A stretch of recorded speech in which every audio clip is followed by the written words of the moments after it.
Right, what is up, Bodyweight Warriors? Welcome back to another video. Today we're in Bournemouth with David.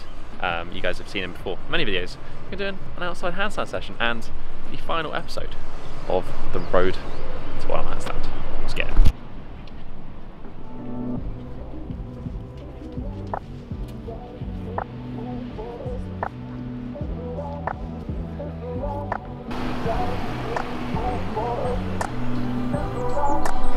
Right, so we decided to make it down to the beach for obvious reasons, and summer has decided to come early. So, handstand session, we're just going to be playing with some one-arms, but we're going to be answering that all-important question, because it's kind of, for me anyway, at the end of, I would say now, I can do a one-arm. Is learning the one-arm worth it? Is it worth it? I'll let you know when I get there.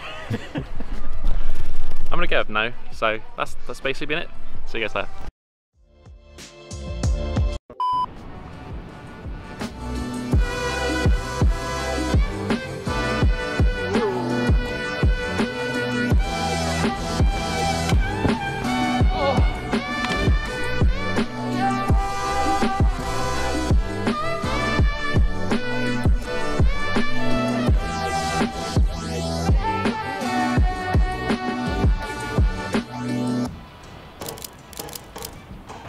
I couldn't resist. That's right. So just for a bit of context here, I have now been doing one arms for, I'm pretty sure, 3 years, about 3 months. So a decent amount of time. Got my first 10-second hold about a year ago now, so in the first lockdown here in the UK. And then since then, my interest has kind of tapered a little bit, just because that chasing of the goal isn't quite there, because I feel that I've somewhat got it. Since then, obviously things have progressed a lot. This series has actually covered pretty much the entire journey for me, so if you wanted to go back and watch it, then it's all there. But essentially now, I feel like I'm at the point where I can usually throw a one arm on the right, and I'm going to be able to hold it. So whether or not that means I can do a one arm is questionable, but for all intents and purposes, I'd say yes. Right, so one of the things that was kind of left unturned in the last episode, which was like 3 months ago, was the UVAL 5-set. So pike press, straddle press, style negative. So haven't given it a go since then. Let's see where it's at.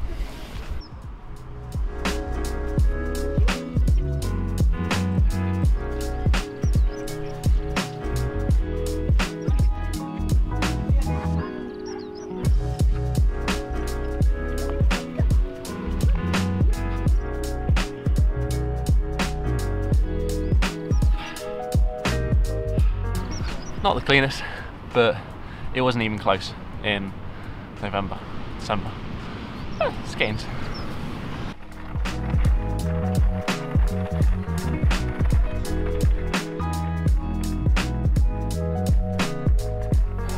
So based on the fact that it's taken that long to do it, there's obviously been some sacrifice along the way, and I've talked about that, the fact that I've had to dedicate so much more time to handstands, often 8-10 hours a week.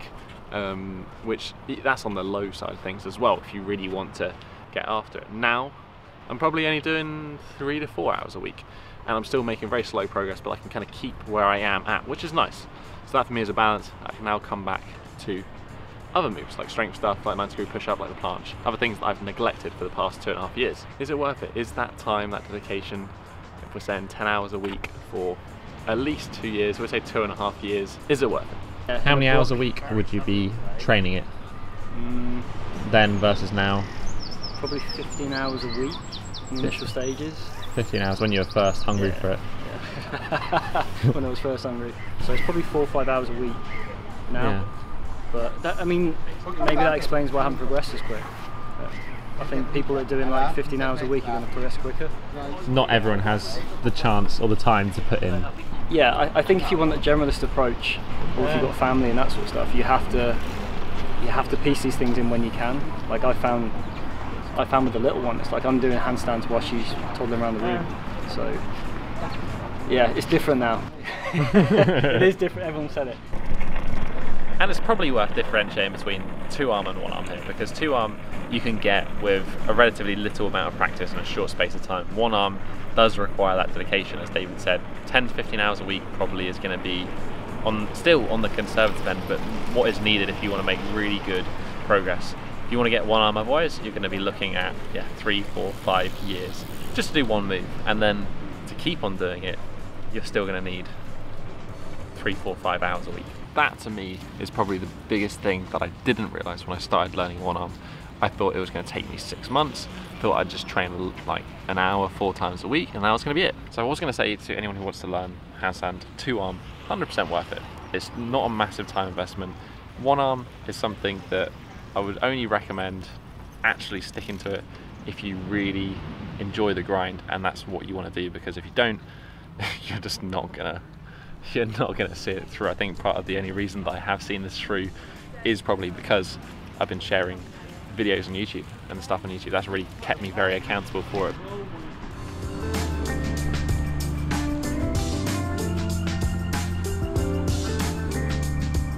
I don't even think the 1 arm is just about the 1 arm handstand. I think it's more about like picking something that challenges you, because the crossover from handstands to other stuff, like however people think it's corny, the attributes you gain from it, like sticking with it, dedication, fortitude, all that sort of stuff, it's quite an important thing to have in life. Discipline. What? Yeah, because you have to just get on with it. There's no quick fix. It doesn't matter how much money you spend for the 1 arm, you have to practice.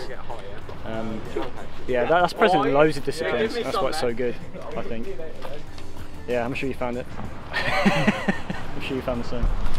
I guess, as cheesy as it sounds, it's about the journey, not the destination. If you go into the 1 arm wanting to only achieve the 1 arm, you're going to get very frustrated very quickly. If you go down the rabbit hole because you want a practice that's going to challenge you and you know it's going to take you that time, then you're probably going to find it very rewarding in the long term. Like anything.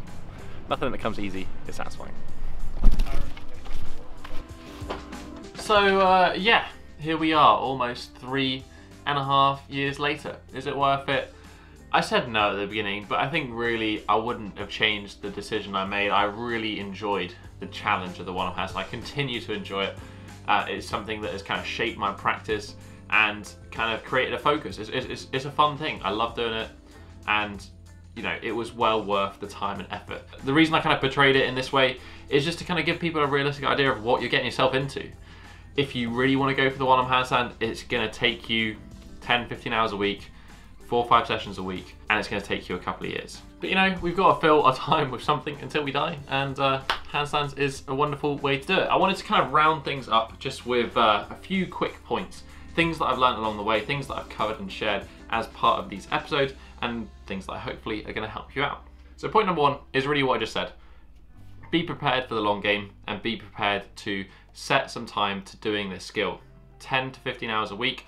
That isn't the beginning, you'd build up to that amount, by the way. And be prepared that it's going to take you 2, maybe 3 years to achieve this skill. Just bear that in mind. That's important when going into this.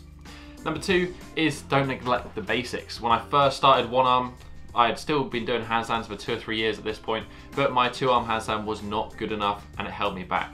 I started training 1 arm for about 3 months, realized this thanks to the help of Emmett, and I went back and I literally worked on the basics of 2 arm, the tuck handstand, the pike handstand or 7 handstand, and built up my base probably for about a solid 6 months before I even went back to my 1 arm handstand training. So make sure you've got a good, strong base in place. Point number 3 is don't underestimate the strength requirement of 1 arm handstand. That was probably the biggest thing that I noticed actually when I started training 1 arm, is that I all of a sudden could do a couple of handstand push-ups. My planche got stronger. So all of these things kind of are contributed because strength is actually a massive element, especially initially, of learning the 1 arm. Going from 2 arms to 1 arm is a big difference, and having all of that weight and being strong enough to support it on 1 arm is also huge. So think of it like strength training initially. Point number 4, only 1 more after this, is time. Time in fingertip support or straight arm support. Just building up a lot of time there, not moving, not doing anything else, just holding. Because that builds endurance, it builds strength, it also builds understanding there. I definitely spent a lot of time holding for 5 seconds, feeling good, and then trying to lift up my arm and hold it. That's a waste of time. A fun waste of time, but it's a waste of time nonetheless. You're best off just building up time, and then when it feels really, really light on those fingers, that's when you can start to go for some holds. But that hold, that attempts, those throws, they need to be backed up by lots and lots of holds where you actually just hold it for 10, 20, 30 seconds. Point number 5, kind of going into the fine details. Obviously there's this series that kind of covers a lot of it. I shared a lot of my process, my training through it, but the one-arm handstand isn't a simple movement, and it's something that I really highly suggest getting a coach, getting somebody who knows what they're doing to give you some guidance along the way. If you can't afford the coach, you can't find a coach, I would highly recommend checking out Handstand Factory. If you didn't know already, I've been coached by Emmett for probably 2 or 3 years now. I've worked very closely with him, I learned a lot from him, and he's been much of a mentor to me as anything, but he's helped me learn the one-arm handstand, and a lot of what he taught me was what is in Handstand Factory. I think the program is great, and I'm pretty sure that I have a discount code that you can get some money off, and it also helps to support me, but I would be recommending it regardless of if I had that code. It's just probably the best handstand product out there outside of one-to-one coaching. But that's basically it. That is the road to one-arm handstand. We're going to be starting the road to another skill very shortly, so stay tuned for that one. But other than that, if you enjoyed this one, if you have any questions, if you just want to join the conversation, let me know about your journey, your one-arm handstand stuff, leave a comment in the comment section down below. Right next to it, as always, is that like button you can hit if you just enjoyed this video, and also the subscribe button if you're enjoying the Bodyweight Warrior Tribe. Don't miss out any more future videos. But that's basically it for this week, guys. I'll catch you in the next one. Have a strong week, and